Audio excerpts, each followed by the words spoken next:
মামা ক্যাট তার ছোট্ট বাচ্চার সাথে খেলছিল। দুজনে মিলে অনেক মজা করছিল। হঠাৎ বাচ্চাটি হারিয়ে গেল। মা খুঁজে পায় না। সে খুব চিন্তায় পড়ে গেল আর কাঁদতে থাকলো। ঠিক তখনই এক জাদুর আলো মামা ক্যাটের পিঠে সুন্দর পাখা গজালো। সে তার নতুন পাখা মেলে আকাশে উড়ে তার বাচ্চাকে খুঁজছিল। অবশেষে সে তার বাচ্চাকে খুঁজে পেল। একে অপরকে দুজনে জড়িয়ে ধরলো। সে খুব খুশি হলো।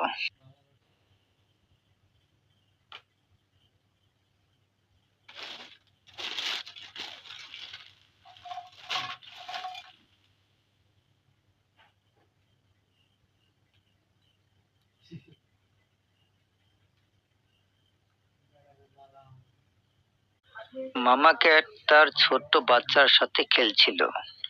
দুজনে মিলে অনেক মজা করছিল। হঠাৎ বাচ্চাটি হারিয়ে গেল। মা খুঁজে পায় না। সে খুব চিন্তায় পড়ে গেল আর কাঁদতে থাকলো। ঠিক তখনই এক জাদুর আলো মামা ক্যাটের পিঠে সুন্দর পাখা গজালো। সে তার নতুন পাখা মেলে আকাশে উড়ে তার বাচ্চাকে খুঁজছিল। অবশেষে সে তার বাচ্চাকে খুঁজে পেল। একে অপরকে দুজনে জড়িয়ে ধরলো। সে খুব খুশি হলো।